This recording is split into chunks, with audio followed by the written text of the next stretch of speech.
আসসালামু আলাইকুম, আমি Sanjida Ahmed Suhana, lecturer, department of civil engineering, Sonargaon university. আজকে আপনাদের জিওটেকনিক্যাল ইঞ্জিনিয়ারিং ডিজাইন সেশনালের ফার্স্ট ক্লাস। তো ফার্স্ট ক্লাসে আমরা সয়েল ইমপ্রুভমেন্ট টেকনিকের কিছু বিষয় নিয়ে আলোচনা করব। তো প্রথমে আসি, আমরা কখন কোন ধরনের ফাউন্ডেশন বা কী ধরনের টেকনিক ইউজ করব। যদি আমাদের গ্রাউন্ড সারফেসটা এনাফ স্ট্রং হয় এবং এর লোড বিয়ারিং ক্যাপাসিটি ভালো হয়, সয়েলের লোড বিয়ারিং ক্যাপাসিটি যদি এটি ভালো হার্ড, সারফেসটা খুব হার্ড এবং এটি ভালো লোড নেওয়ার ক্ষমতাটা অনেক বেশি সয়েলটার, তখন সেক্ষেত্রে আমরা কি করব, শ্যালো ফাউন্ডেশন করব।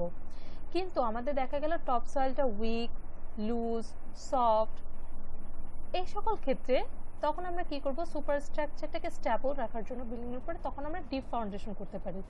কিন্তু এখন দেখা গেল আপনার মাটিটা খুব নরম, ক্লেই সয়েল মানে কাদামাটি বা একটু নরম টাইপের, তো তখন আমরা দুইতলা বিল্ডিং করব। দুইতলা বিল্ডিংয়ের জন্য দেখা যাচ্ছে আমাদের ডিপ ফাউন্ডেশন করা লাগছে, যেটা আমাদের জন্য খুবই কস্টলি এবং খুব সময় সাপেক্ষ ব্যাপারও। তো তখন ক্ষেত্রে আমরা কি করতে পারি, তখন আমাদের থার্ড মেথড আসবে foundation soil improvement. Soil improvement টেকনিকটা ঠিক এই ক্ষেত্রে আমরা কাজে লাগাবো। তো আমরা এখন দেখি কোন সয়েলের, আমরা কি বললাম সফট গ্রাউন্ড, যেগুলো সয়েলগুলো কি হবে, একটু লুজ হবে, তো সেই সয়েলগুলো কোনগুলো। প্রথমে আসি, সফট গ্রাউন্ড বলতে আমরা প্রথমে বুঝি কোন কোন টাইপের আছে। প্রথমটা হচ্ছে সফট ক্লে অর্থাৎ নরম কাদামাটি। এরপরে হচ্ছে soil's which have large fraction of particles as fine as silt, অর্থাৎ যে সকল সয়েলের একদম ধরলাম কিছু অনেকটা পরিমাণে সয়েলের ধরেন 20 থেকে 25% আনুমানিক এই পরিমাণই হচ্ছে সিল্ট অর্থাৎ পলিমাটি। তো পলিমাটির পরিমাণ যে সয়েলে যত বেশি হবে সেই সয়েলটা কি তত নরম হবে। তো সেক্ষেত্রে কি করতে হবে, আমাদের সয়েল ইমপ্রুভমেন্ট টেকনিক বা ইউজ করতে হবে এবং ওই সয়েলটাকে আমরা কি বলবো, soft ground.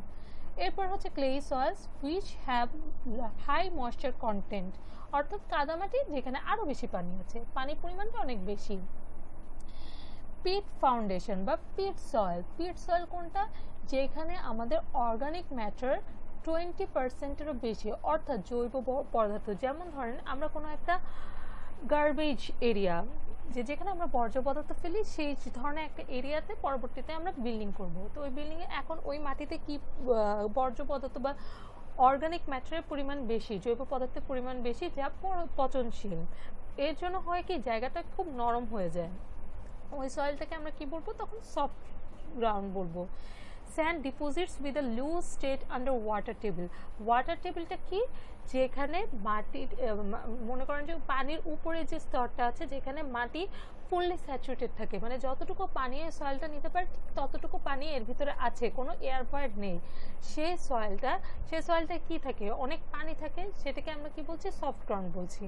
Sand deposits susceptible to liquefaction, অর্থাৎ লিকুইফেকশন প্রসেসটা কি, লিকুইফেকশন মানে হচ্ছে সয়েলটা মানে দ্রবীভূত আকার, মানে কি ওই সয়েলে পানির পরিমাণ মানে সয়েলে সলিডের পরিমাণ অনেকটা কম। তো দেখেন এই যে লিকুইফেকশন প্রসেসটা এখানে দেখাচ্ছে যে সয়েল পার্টিকেল যখন আর্থকুয়েকের আগে বা কোনো ঝাঁকি বা কোনো প্রকার আমরা কোনো প্রকার চাপ দেওয়ার আগে, কম্প্যাকশন বা কোনো প্রকার বাহ্যিক কোনো ফোর্স আসার আগে সয়েলটা ছিল এইভাবে। তো এর ভেতর অনেক ফাঁকা স্থান ছিল। যখন আর্থকুয়েক হলো বা যখন আমরা কম্প্যাক্ট করলাম বা বাইরে থেকে কোনো ফোর্স দিলাম, তখন দেখা গেল কি সয়েলের পার্টিকেলগুলো ঝাঁকি লেগে পরবর্তীতে এরকম অবস্থায় এসে গেল। তো এই তখন কি হয় যে দেখেন অলরেডি এর কিছুটা সেটেলমেন্ট হয়ে গেছে। তো এই ধরনের সয়েলের ক্ষেত্রে আমাদের কি লাগবে, সয়েল ইমপ্রুভমেন্ট টেকনিকটা ইউজ করতে হবে। এখন যদি আমরা জিওটেকনিক্যাল পয়েন্ট অফ ভিউ থেকে সফট গ্রাউন্ডকে আমরা ক্লাসিফাই করতে চাই বা সফট গ্রাউন্ডের ডেফিনেশন করতে চাই, তখন কি হবে, প্রথমে হচ্ছে অ্যালুভিয়াল লেয়ার বা অ্যালুভিয়াল সয়েল বলতে আমরা কি বুঝি, আমাদের নদীর পাশে যে মাটিগুলো এসে পলিমাটি, মোট কথা পলিমাটি, নদীর পাশে যে মাটিগুলো স্তরে স্তরে জমা হয় এবং জমা হয়ে সেটাকে কি বলি আমরা, পলিমাটি, এই মাটিগুলোকে আমরা বলছি সফট গ্রাউন্ড। যে weak grounds which are accumulated naturally into alluvial layers, মানে কি পলি স্তরে স্তরে পলিমাটি আকারে জমা হচ্ছে, সেই সয়েলগুলো, সেটাকে বলছি soft ground. Swamps,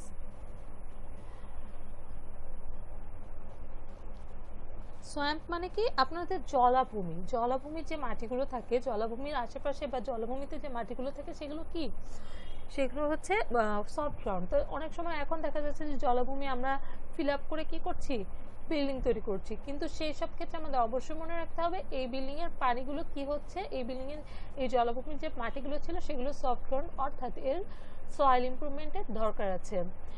Man-made lands in offshore areas, lakes and marshy lands, অর্থাৎ অফশোর, অফশোর মানে কি, এই যে সমুদ্রের তীরবর্তী যে এরিয়াগুলো আছে ওইখানে যে ল্যান্ডগুলো, ওইখানে যে মাটিগুলো সেগুলো কি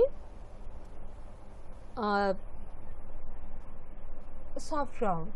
এরপরে মার্শি ল্যান্ড মানে এই যে জলাভূমি, লেক, এগুলোর যে মাটিগুলো আছে সেগুলো কি খুব নরম মাটি আর কি, সেগুলোকে আমরা সফট গ্রাউন্ড বলছি।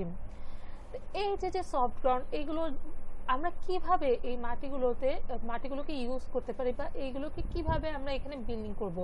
প্রথমে হচ্ছে চেঞ্জ দ্য সাইট, যে ওই সাইটে কাজই করবো না, সাইটটা চেঞ্জ করে নেয়, যেটা অলমোস্ট ইম্পসিবল বর্তমানে। এরপরে কি option to equip the soft ground, যে এই সফট গ্রাউন্ডটাকে ইকুইপ করার জন্য, কাজে লাগানোর জন্য বিভিন্ন অপশন খোঁজা। Design the proposed structure accordingly, যে ওই সফট গ্রাউন্ড অনুযায়ী আমাদের ডিজাইন করতে হবে। সে ডিজাইনে হয়তো আসতে পারে ডিপ ফাউন্ডেশন করা, পাইল ফাউন্ডেশন বা অন্য কিছু,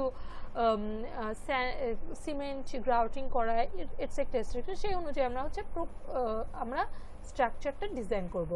এরপর আছে excavation and replacement with suitable soil, অর্থাৎ আমরা ওই কাদামাটি বা সফট গ্রাউন্ডটাকে রিপ্লেস করে ফেলবো, ওর বদলে কি আনবো, আমরা হার্ড সয়েল নিয়ে আসবো, সুইটেবল সয়েলটা ওখানে রিপ্লেস করব, যেটা অনেকটাই এক্সপেন্সিভ যদি না আমার গ্রাউন্ডটা ছোট হয়, এরিয়াটা ছোট হয়। ডিপ ফাউন্ডেশন করা যেতে পারে, যেটা আগে বললাম।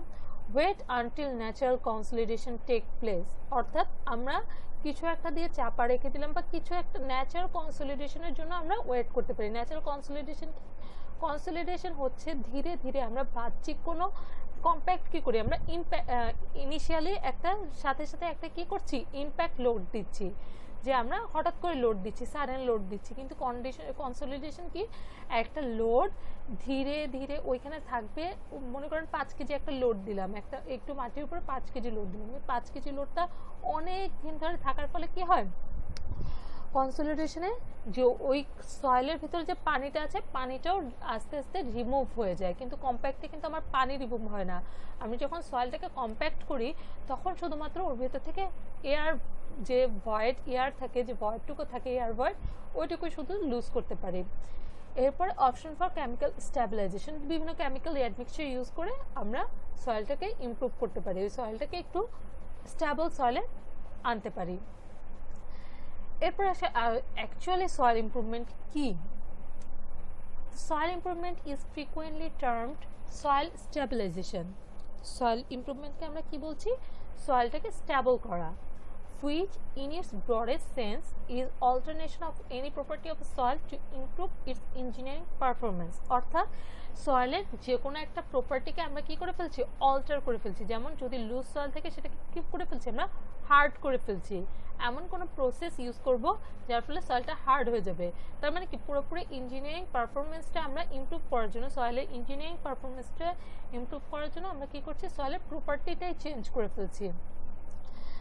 তো সয়েল ইমপ্রুভমেন্টের মাধ্যমে আমরা কি কি অ্যাচিভ করতে পারি, increases share strength, soil improvement আমাদের কি করে, শেয়ার স্ট্রেংথ, সয়েলের স্ট্রেংথটা বাড়ায়। শেয়ার স্ট্রেংথ কি, শেয়ার স্ট্রেংথ হচ্ছে ধরেন যে সয়েলের খসে পড়াটা এই ইমপ্রুভমেন্টের মাধ্যমে আমরা বাড়াতে পারি।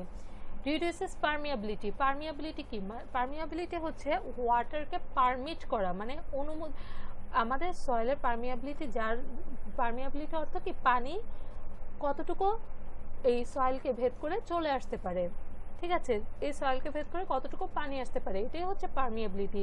তো যদি আমার পানি সয়েলে বেশি আসতে পারে তখন কি হবে, সয়েলটা লুজ হয়ে যাবে। এর জন্য আমাদের ইমপ্রুভমেন্ট টেকনিকটা কি করে, এই সয়েলের পারমিয়াবিলিটিটাও রিডিউস করে ফেলে। রিডিউস কম্প্রেসিবিলিটি অর্থাৎ কি, আমরা যদি কোনো সয়েলকে যদি দেখি কম্প্যাক্ট যত করছে ততই সেটেল হচ্ছে, তখন কি হবে, আমাদের আমরা ডিজায়ার্ড ফাউন্ডেশন করতে পারবো না, আমরা যে ডিজাইন করেছিলাম সেই অনুযায়ী ফাউন্ডেশনটা করতে পারবো না, কারণ দেখা যাচ্ছে আমি যতই কম্প্যাক্ট করছি সয়েলকে ততই কম্প্যাক্ট হচ্ছে, যতই লোড দিচ্ছে ততই কম্প্যাক্ট হচ্ছে। ঠিক তখন কি হবে যে আমরা ফাউন্ডেশন যদি আমরা চিন্তা করলাম সেটেলমেন্ট 3 ইঞ্চি হবে, দেখা গেল তার থেকেও বেশি হয়ে গেছে। তো অবশ্যই আমাদের এই সয়েল ইমপ্রুভমেন্ট টেকনিকটা আমাদের কি করবে, কম্প্রেসিবিলিটিটাও রিডিউস করবে। তো আসলাম ওয়াই সয়েল ইমপ্রুভমেন্ট, আমরা সয়েল ইমপ্রুভমেন্টটা কেন করব। প্রথমেই to increase bearing capacity and stability, যাতে সয়েলের লোড নেওয়ার ক্ষমতাটা বাড়ে এবং সয়েলটা স্টেবল হয়।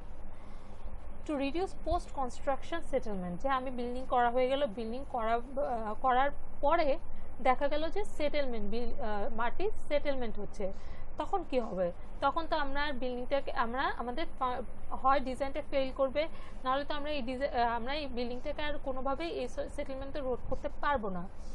টু রিডিউস লিকুইফেকশন রিস্ক, অর্থাৎ ওই যে জিনিসটা দেখালাম আমি প্রথম ছবিটাতে দেখালাম যে লিকুইফেকশন হচ্ছে যে প্রসেসটা, এই প্রসেসটা যাতে আমরা রিডিউস করতে পারি।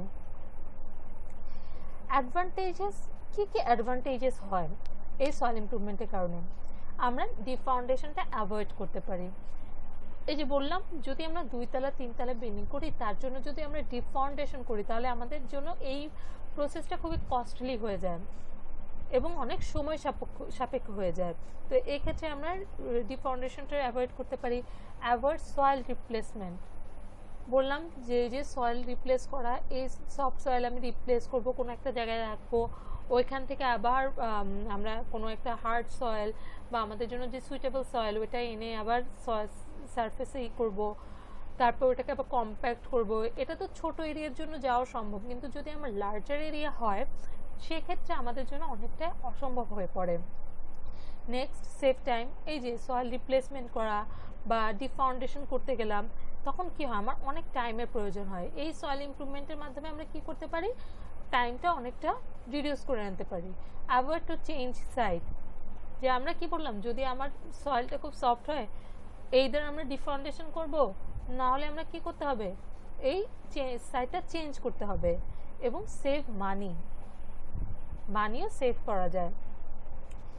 এবার মেইন কি কনসেপ্টে সয়েল ইমপ্রুভমেন্ট করা যায়, ড্রেনেজ, হয় আমি মাটি কেটে দিলাম, মাটির মাঝখানে কেটে দিলাম, তাহলে কি হবে, আমরা কি জানি পানির উপরের স্তর থেকে উচ্চ স্তর থেকে নিচে আসার একটা প্রবণতা আছে, তাহলে কি হবে, পানি ড্রেনেজে জমা হবে, বা মাটিটা কেটে মাঝখান দিয়ে আমি স্যান্ড দিলাম, তো বালি হচ্ছে পানি টানে, তাহলে কি হবে, ওই বালিগুলো যখন আমি স্যান্ড ড্রেন করে দেব, যদি ওই ড্রেনটাকে স্যান্ড দিয়ে পূর্ণ করে দেয়, ওইটাকে স্যান্ড ড্রেন বলে, যদি স্যান্ড ড্রেন করে দেয় তখন কি হবে, এই বালিগুলোকে পরবর্তীতে সরিয়ে নিলে আমার মাটিতে পানির পরিমাণটা কমে আসবে। ডেন্সিফিকেশন, অর্থাৎ কম্প্যাক্ট যদি করি, কম্প্যাক্টের মাধ্যমে মাটিটাকে ডেন্স করলাম, তখন কি হলো, সয়েলটা একটু হার্ড হলো। সিমেন্টেশন, যদি আমরা গ্রাউটিং করি, অর্থাৎ সিমেন্ট যদি আমরা সয়েলে ইনপুট করি। তারপর কি রেইনফোর্সমেন্টের মাধ্যমে, অথবা ড্রাইং অ্যান্ড হিটিং, অর্থাৎ সয়েলকে হিট করলাম বা সয়েলটাকে শুকাতে দিলাম। তো এই কনসেপ্টগুলোর মাধ্যমে কি করা যায়, সয়েল ইমপ্রুভ করা যায়। কি মেথড আছে, প্রথমেই দেখি রিমুভাল অ্যান্ড রিপ্লেসমেন্টের মধ্যে কি আছে, যে সয়েলটাকে আমরা কি করলাম, যে অর্গানিক সয়েলটা ছিল বা যে কন্টামিনেটেড সয়েলটা ছিল সেগুলোকে আমরা রিপ্লেস করে ফেললাম, যে সফট সয়েলটা ছিল ওটাকে রিপ্লেস করে আমাদের যে সুইটেবল সয়েলটা, যেটা আমাদের প্রয়োজন, সেই সয়েলটা ওইখানে আমরা সাইডে দিলাম। আরেকটা প্রসেস হতে পারে কম্প্যাকশন, যদি আমরা কম্প্যাক্ট করি, সয়েলটাকে ডেন্স করে ফেলি কম্প্যাক্টের মাধ্যমে। থার্ড অপশন কি কনসলিডেশন, আমি প্রথমে বলেছিলাম কম্প্যাকশন আর কনসলিডেশনের মধ্যে পার্থক্য কি, কম্প্যাকশন কি আমরা ইনস্ট্যান্ট ইম্প্যাক্ট লোড দেই, আর কনসলিডেশন কি আমরা একটা লোড দিয়ে রাখি, ওই লোডের কারণে আস্তে আস্তে ধরেন কয়েক দিন বা কয়েক বছর এইভাবে ওই লোডটা দিয়ে রাখলে কি হয়, আস্তে আস্তে ওই জায়গাটা কম্প্যাক্ট হয়ে যায়, ডেন্স হয়ে যায়, সেটাকে বলা হয় কনসলিডেশন।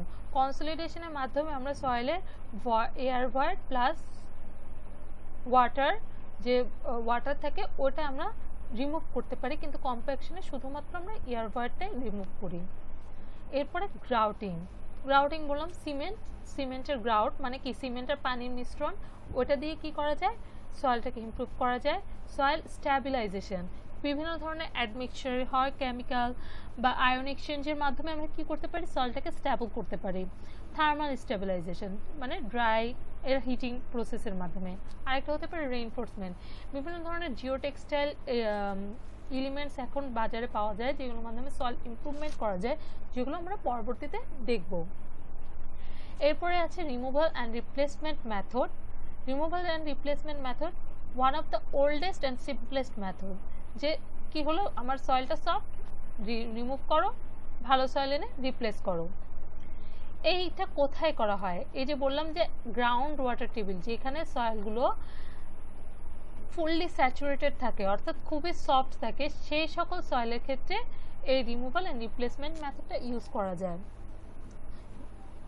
এরপর কি কম্প্যাকশন মেথড। কম্প্যাকশন মেথডটা কি, যে কম্প্যাকশন বললাম যে একটা ভারী একটা লোড দিব, যেমন বিভিন্ন ধরনের রোলার দিয়ে কম্প্যাক্ট করা, এই যে একটা রোলার দিয়ে কি করা হচ্ছে, কম্প্যাক্ট করা হচ্ছে, লোড দেওয়া হচ্ছে, লোডের ফলে সয়েলটা কম্প্যাক্ট হয়ে যায়, এই এর ভিতরে এয়ারভারটা চলে যায়, ফলে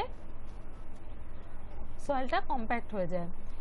আচ্ছা, কম্প্যাকশনের অবজেক্টিভ কি কি কারণে আমরা কম্প্যাকশনটা করে থাকবো, কম্প্যাকশনটা কি আমাদের কি অবজেক্টিভ পাবো কম্প্যাকশনের মাধ্যমে। এটা কি করবে, ফিউচার যে সেটেলমেন্টটা সেটা ডিক্রিজ করতে পারবে, যে ফিউচারে আমার এয়ারবার্ডের কারণে যে সেটেলমেন্টটা হতো সেটা আমার কম্প্যাকশনের মাধ্যমে আমরা ডিক্রিজ করতে পারবো। নেক্সট কি, ইনক্রিজ শেয়ার স্ট্রেংথ, সয়েলের স্ট্রেংথ বৃদ্ধি করবে।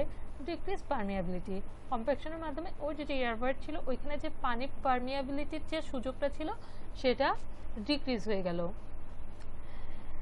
এখন আমরা কোথায় কোথায় এই কম্প্যাকশন টেকনিকটা ইউজ করা যায়, applicable to wide variety of soil's, বিভিন্ন ভ্যারাইটির সয়েলের ক্ষেত্রে ইউজ করা যায়। Mainly use to compact granular fields, অর্থাৎ বালি স্যান্ড যেগুলো গ্র্যানুলার সয়েল, সেগুলোর ক্ষেত্রে আমরা কি করতে পারি, কম্প্যাক্ট করতে পারি। ধরেন আমি কাদামাটি কম্প্যাক্ট করতে গেলাম, তখন কি হবে, আমি লোড দিব, পানি সরে যাবে, লোড দিব, মাটি সরে যাবে। তো সেই ক্ষেত্রে কম্প্যাকশন প্রসেসটা খুবই মানে সুইটেবল না আর কি।